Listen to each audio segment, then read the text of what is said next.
had always believed the quietest person in the room could see everything. Maybe that's why I stayed invisible for so long, watching, calculating, absorbing. My name is Elise Harper, and the first time I realized my family had mastered the art of erasing me, I was 16.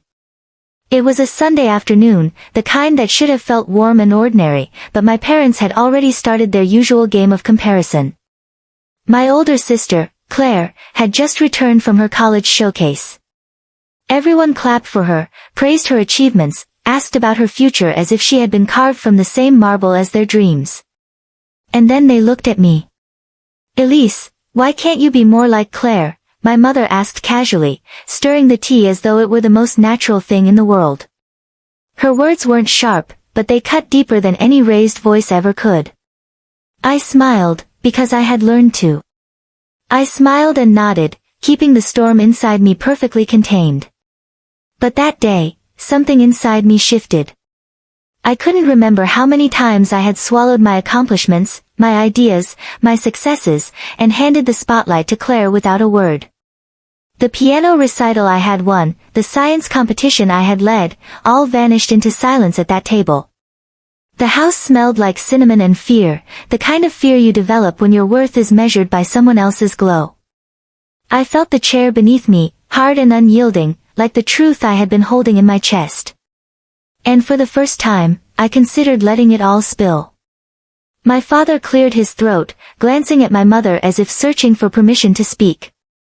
"Claire's done a lot for the family," he said softly, a tremor in his voice betraying the pride he felt, but also the hierarchy they had silently enforced for years. I looked down at my hands, the knuckles white from gripping the edge of the table.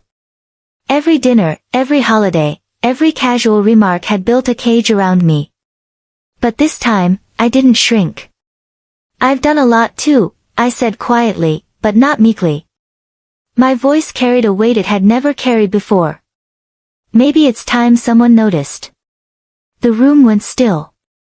I felt my mother's eyes narrow, my father's smile falter, and Claire's expression flicker between confusion and disbelief. I let them sit with it for a moment, just a single heartbeat of silence that felt like an eternity.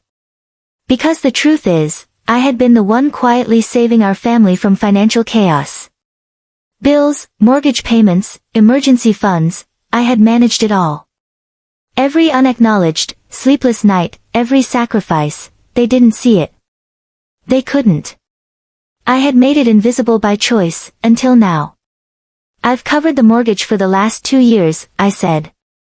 The words floated in the air, a calm declaration, like a stone dropped in still water. Their eyes widened in unison. My father's lips parted. 2 years. "Elise, why didn't?" "Because it wasn't my place to argue," I interrupted, soft but firm. "And because you wanted the story to be about Claire. But I won't let my life be erased anymore." My mother's hand trembled as she set down the teapot. Claire's phone slipped from her fingers. I could see the panic, the realization that the quiet one was no longer silent. I stood slowly, letting the floorboards creak under my weight. "I'm done being invisible," I said.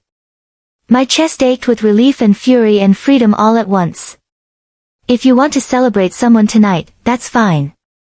But the truth deserves its own place at this table." And then I left. The sun outside hit my face like permission. The air was sharp, electric, a reminder that life existed beyond the expectations they had wrapped around me. I didn't glance back. I didn't need to. For the first time, I felt the quiet power of being seen, and the frightening, intoxicating thrill of reclaiming my story. After that Sunday, nothing was the same. The house felt like a stage I no longer belonged to, yet I couldn't look away. Every message, every call, every glance became a test. They wanted Claire's story to shine, but I had lit a small, stubborn flame in the shadows, and it was growing. I returned to my apartment, silent except for the faint hum of the heater. My hands shook as I pulled out a folder I hadn't dared touch in months, the receipts, bank statements, screenshots, every record of the mortgage I had been quietly paying. 2 years of hidden labor, neatly documented, like a diary no one was meant to read. A knock on my door startled me. It was Claire, her expression carefully neutral. "Elise, can we talk?" she asked, voice low, almost tentative. I hesitated. Part of me wanted to retreat into the quiet I had always known, the safety of invisibility. But another part, the part that had tasted the power of being seen, said no. "I'm listening," I said, stepping aside to let her in. She sat, curling her hands in her lap, avoiding my gaze. I didn't know," she whispered finally. "I thought Mom and Dad. I thought it was all them." I studied her face, searching for sincerity, for regret, for even a flicker of understanding. Instead, I found confusion, discomfort, and a hint of fear.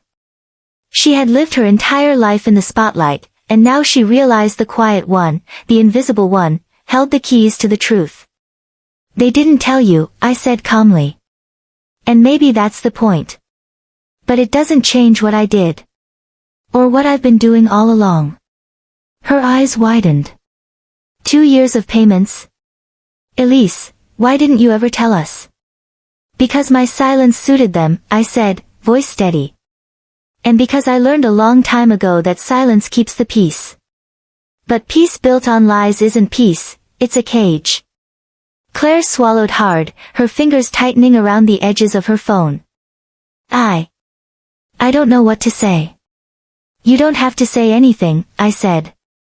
"I'm not asking for gratitude. I'm asking for acknowledgement. That's all." That night, I couldn't sleep. The city outside my window hummed with life I had never truly noticed before, and yet inside me, a storm churned. I realized the fight wasn't just with my parents or Claire. It was with every unspoken word I had swallowed, every act of erasure I had allowed. The next Friday, I returned to the family house, not to confront them again, but to observe. They didn't know I had organized my own records, my own narrative. And this time, I had a plan. Dinner began like any other. The roast chicken, the polite laughter, Claire recounting her latest achievement. But I didn't sit quietly. I placed my folder on the table, sliding it just enough to catch my mother's eye. "What's that?" she asked, voice tight, a tremor of apprehension in the corners. "Just some documents," I said casually, as if the weight of 2 years of hidden labor were nothing more than a pile of paper. "Thought I'd bring them for clarity." My father leaned forward. "Clarity about what?" I looked at them, calm, unyielding. "About the story you've been telling. About who really kept this family afloat." Claire's fork clattered against her plate. My mother's hand shook, her usual composure cracking. The room grew heavy with a tension that had been simmering under polite smiles for years. I opened the folder, letting the papers spread across the table like evidence in a courtroom. 2 years of mortgage payments. Every month, on time, without anyone noticing. Every sacrifice you ignored, every achievement you rewrote as someone else's. The silence that followed was suffocating. My parents exchanged panicked glances, like actors caught mid-scene. Claire's lips parted, but no words came. I stood, letting my chair scrape loudly across the floor. "This isn't about revenge," I said. "It's about truth. And the truth finally deserves its place." I could feel the room shift, the balance of power tilting for the first time in my life. I realized something profound: visibility isn't just about recognition. It's about claiming your space, refusing to be erased, and demanding the world account for your existence. And as I stepped back into the cold night air, the first hints of liberation brushed against me. The story wasn't over, it was just beginning. A week later, the invitation arrived. My parents wanted me at a celebration for Claire. The email glowed on my phone like a warning: family gathering, celebrating Claire's achievements. I stared at it for a long time. I could feel the familiar surge of anger, the old, familiar weight of being invisible. But something had changed. I wasn't going to attend as the quiet, obedient daughter. I wasn't going to be erased again. I arrived early, slipping in through the back entrance of their country home. The air smelled like polished wood and tension. I moved quietly, unseen, watching my parents fuss over decorations, Claire practicing her charming, practiced smile in the mirror, unaware of what I was about to unleash. I had prepared carefully. Every document, every record, every message from the past 2 years was ready. I didn't want vengeance, I wanted the truth to hit like a wave so undeniable that no one could ignore it. The moment came when my father stepped to the front, microphone in hand. "We are here to honor Claire, who has done so much for our family," he began, voice full of pride. "Her leadership, her generosity, her dedication." I held up the folder. The room froze. My mother's hand flew to her mouth. Claire's smile faltered. I walked toward the table, calmly placing the documents and screenshots in the center like a judge's gavel. "These aren't just papers," I said, voice steady, eyes scanning the room. "They're proof. Proof that for the last 2 years, I've been the one keeping this family afloat. Every mortgage payment, every emergency, every silent sacrifice, it's all here. And it's time someone acknowledged it." A murmur spread through the room, disbelief crackling like electricity. My father's jaw tightened. "Elise," he began, but I didn't let him finish. "I'm not here to take credit," I said firmly. "I'm here to stop being erased. The story you've been telling, it isn't accurate. Claire didn't save the house. I did. And while you've celebrated her, I've quietly carried the weight of our family's survival." Claire's face went pale. I didn't know," she whispered, shaking. "Exactly," I said, letting the words linger. "You didn't know. Because no one told you. Because the truth was inconvenient. But the truth doesn't disappear just because it's uncomfortable." My mother's hands trembled as she reached for a paper. "Elise, we didn't. You didn't want me to matter," I said softly, almost sorrowfully. "But mattering isn't about being loud. It's about being real. And I am real. I am here. I existed before Claire, and I'll exist long after this moment passes." The room was heavy with shock, with the silent acknowledgement of years of unspoken truths. Claire looked down at her hands, trembling, unable to meet my gaze. My father's shoulders sagged, a weight I had carried without complaint now laid bare for him to bear. And then came the moment I hadn't expected. My mother, usually sharp, usually untouchable, finally broke. Her voice cracked as she whispered, "Elise, we thought we were helping her, we didn't mean to." "You helped her at my expense," I interrupted. "And now you see why silence isn't peace. Silence is erasure. And I won't be erased anymore." For the first time, I felt the room shift under my feet. My presence had changed the narrative irrevocably. No longer the quiet observer, I was the architect of acknowledgement. I turned toward Claire. "I don't need your gratitude. But I want honesty. Acknowledge what's true. That's the only way forward." She nodded, her lips quivering. I see it now. I didn't know how much you carried." "Yes," I said. "And I won't disappear again. This isn't revenge, it's recognition. Recognition of my life, my work, my sacrifices." I stepped back, letting the documents speak for themselves. Every head turned toward the papers. Every eye met the truth I had carried silently for years. Then, calmly, I walked out. Not because I was done with them, but because I was done being defined by them. Outside, the air was cold, sharp, and clean.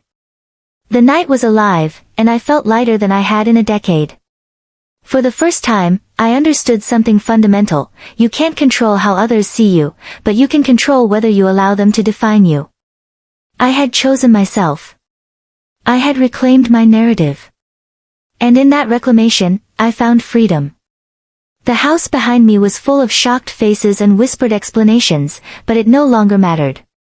The story was mine. I had stepped out of the shadows, and there was no going back. And that night, for the first time in years, I slept without the weight of erasure pressing against my chest. I had faced my family, faced the truth, and most importantly, I had faced myself. The morning after the confrontation, the city felt different. Seattle's skyline glimmered under the soft light of dawn, and for the first time in years, I didn't feel invisible. My apartment was quiet, orderly, and entirely mine, a sanctuary built not from silence, but from choice. I brewed a cup of coffee and placed it on my balcony, staring out at the water below. The sound of boats drifting lazily reminded me that life didn't wait for anyone's permission. It moved forward, whether you were ready or not. And for the first time, I felt ready. Messages from my parents had piled up overnight, tentative and apologetic. We didn't know, we were wrong, can we talk? But I didn't feel the urgency to respond. Not yet. I had taken my place in the story. That was enough. Claire called first. Her voice was trembling. Elise. I've been thinking. I never realized how much you did. I want to understand, to make it right. I let her speak. And as she did, I realized that this was no longer about guilt or apology. It was about honesty, about rebuilding bridges on solid ground rather than illusions. A week later, they arrived at my apartment. My mother's hands shook, my father's shoulders stiffened, and Claire simply looked smaller than I had ever seen her, as if the spotlight had lost its power over her for the first time. We sat together, not around a polished table or a staged dinner, but on the worn couch, the sunlight spilling across the floor.